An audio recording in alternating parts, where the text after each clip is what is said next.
What is up, guys? Welcome back to the channel. Guys, we are back here checking out some of those big rigs, those trucks. We got why American trucks are worse than European trucks.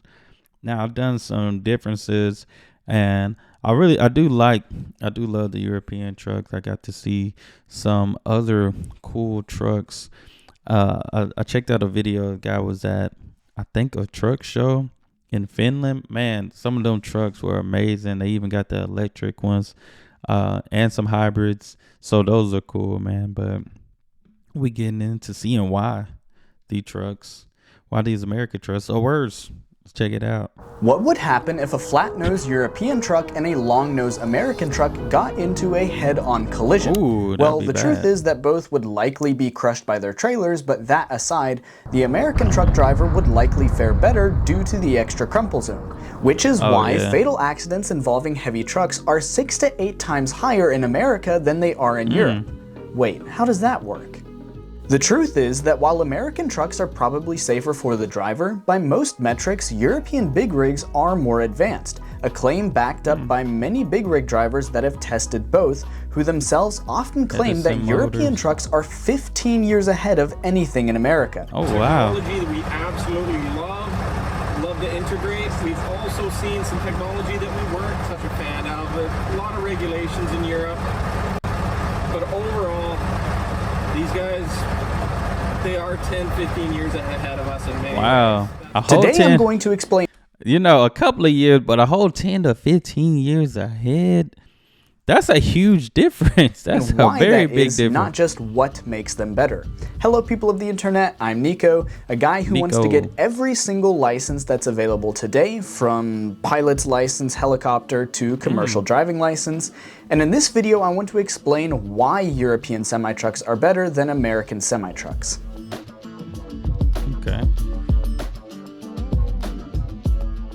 Semi-trucks in Europe are different for many reasons, but predictably, it is mostly because of regulations on truck size. Thanks to Europe mostly maintaining its historical buildings and infrastructure, along with a much higher population density than the United States, roads have remained much narrower with more sharp turns than America's roads.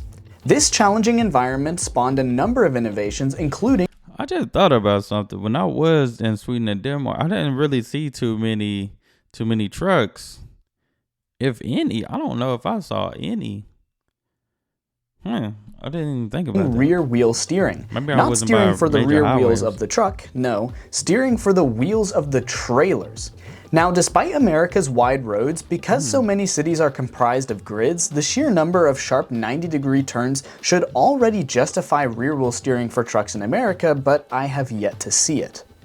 There are a host of other smaller innovations: legs that automatically retract, reversing lights built into the trailer, a plug for all of the electrical lines and air lines that auto-connects when you hitch a trailer, height-adjustable suspension to more quickly match the height of the trailer to the truck, airbags on all 4 corners of the cab, all of which make for an easier and more comfortable operator experience, which is actually not a difference between American and European trucks. Both sides of the pond put a great emphasis on this, but approach this in drastically different ways, which I will get to later.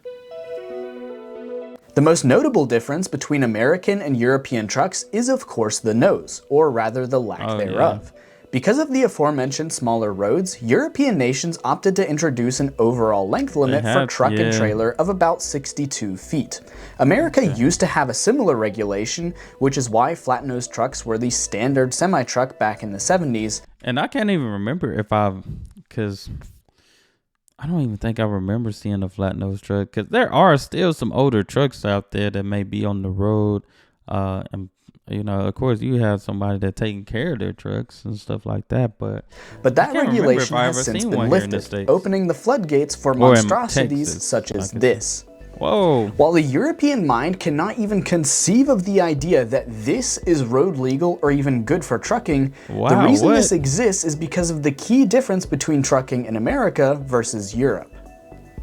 The trucking industry That look like a truck slash RV something. on each side of the pond are quite similar with the types of employment, but differ drastically in the share of self-employed versus company-employed drivers. This is generalized, but trucking in Europe is really only a day job where you drive for a company from point A to point B and back again.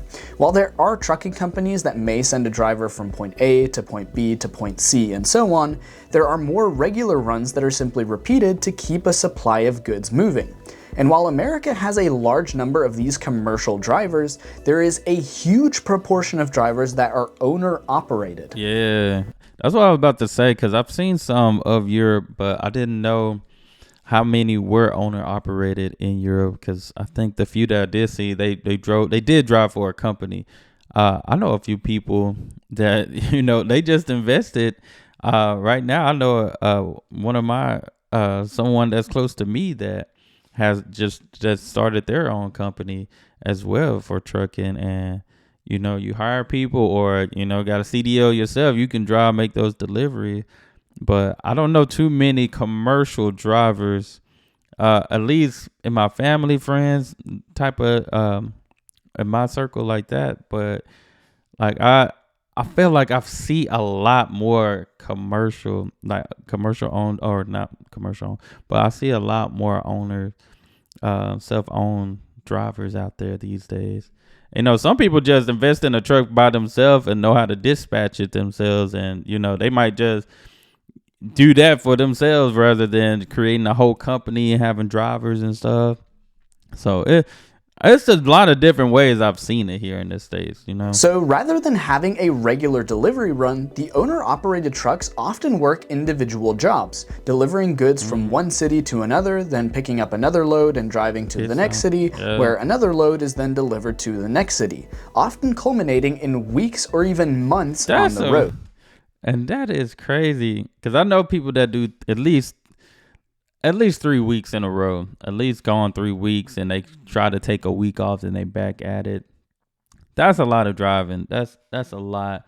Just right here, I think it started in Kansas, went to Denver, then to Las Vegas, then to Arizona, then all the way to Dallas. That's a lot. That's a lot of drive. But hey, to each his own. Shout out to the people that do drive, because like I said, you're still exporting those goods to these places that we need to eat and need all these other things around. So it's not for the weak, for sure. It's because of this different type of employment in the industry that causes trucks in America to be so large. The amount of space in the cab is vital, as this is their home for extended periods of time. Plus, the extended wheelbase provides some additional ride comfort for those long highway miles. Now, I've seen these style. I never knew the brand Peterbilt. I'm gonna be looking for that, but that is not. Some of them are cozy. Driver comfort is absolutely critical for truckers in America, which makes it all the more confusing as to why American semi-trucks often lack a lot of the standard comfort features that European trucks have. That naturally begs the question, if American semi-trucks lack a lot of these comfort features, how do American semi-truck companies make the job as comfortable as possible for the truckers that make this country work? The answer is outside. This view will be familiar to most Americans. Sprawling neighborhoods, massive parking lots in front of big box stores, and unnecessarily wide arterial roads clogged full of cars due to the lack of alternative transportation options. While auto industry lobbying efforts also played a great role in the formation of this wasteland, the trucking industry helped contribute to the scale of this environment as well as the degradation of it. Over the years, semi-truck manufacturers, trucking companies, and other special interest groups have spent millions lobbying politicians to address their concerns about policies on the table. This can range across a wide variety of topics, from safety standards that would better protect pedestrians and cyclists, to environmental regulations. But a key issue that the trucking industry has been pushing for decades is car-centric infrastructure. This goes as far back as the 1930s, when semi-truck maker Mack Trucks got involved in a ploy to buy up streetcar lines and remove the tracks to make room for cars, trucks, and buses, for which Mack Trucks, along with General Motors and a few other recognizable names, got sued in 1953. Oh, dang. Naturally, this was not the last lobbying effort from the trucking industry. Throughout the 1970s and 80s, the trucking industry pushed back against railway companies' lobbying efforts to minimize competition from the trucking industry. But as the years wore on, the truckers' efforts proved beneficial. In 1974, the Truck Operators Nonpartisan Committee made campaign contributions to 117 congressional candidates in both Democratic and Republican parties. And 6 weeks later, the House of Representatives reversed an earlier vote and allowed increased weight limits on interstate highways. Which it's crazy because I don't even see trains. I seen a train probably for the first time in years. Sometime I think it was earlier this year. It's been a minute, at least in my city. I haven't seen a train in like 10 plus years, and I probably in the past 10, 15 years, I probably seen 2 trains. When I was younger, we used to have trains almost every other week, every other day, just about, going to school and stuff. As I got older, you just stop seeing. I definitely see more trucks on the road, for sure. 8 years later, the trucking industry got another win, with the Reagan administration agreeing to increase weight limits further and overrule state limits on length and width.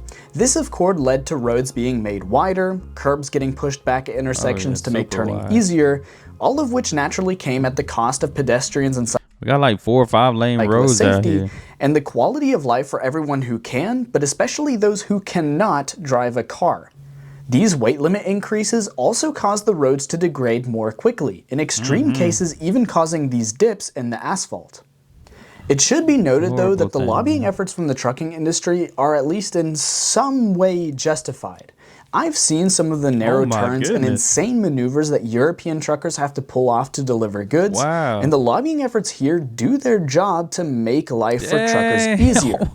However, who's in that truck? That's a pro, right? That's a professional right there. Yeah, I don't know what's scary, his driving skills or the anxiety I felt watching it. Shout out to his impressive drivers. That was very impressive. Insane maneuvers that European truckers have to pull off to deliver goods, and the lobbying efforts here do their job to make life for truckers easier. I would have hit the side of the wall first. Is it really necessary to alter the entire layout of a city and compromise everyone else's safety in order to make trucking a little bit easier? Especially when Europe has showed us that there are solutions that don't compromise the quality of life for a single industry's benefits.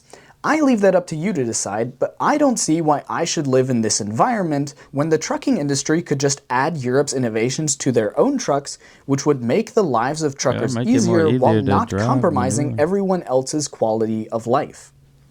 Thank you so much for watching. If you enjoyed this video and would like to see more videos like this where I explain how the automotive industry, and I guess now the trucking industry, affect our lives and vice versa, then hit the subscribe button. It's free and it helps me out more than you might think. If you really enjoyed this video and would like to help support the channel so I can continue making these videos, you can go visit my Patreon page in the link in the description, where for like... This was good, man. Yeah, the innovation for Europe, real nice, especially since it just helps maneuver around, man. Thank you for what you do. Oh, he was just thanking the trucker. Yeah, like I said, I appreciate everybody in just these different industries, man, that, like you said, makes the country, go and keep moving. But man, like, shoot, that driving from that European, man, that was, I would have hit a wall or two, man. But man, that's some good driving right there. That's some real good driving. I'm not saying we don't have good drivers or nothing, but I think maybe even some of the drivers would appreciate, being able to have one of those trucks that can maneuver around like that as well, man. Because that was impressive. That was real impressive. But no, man, definitely appreciate the truck drivers out there, exporting those goods, man. It's not an easy job, especially being on the road that long, traveling 20 hours, just about 20 hours, making a drop off, or those pit stops, having to stop at a store or something, a truck stop, take a nap, go to bed or something to wake up, get back on the road. It's not for the weak, man. It's not for the weak at all.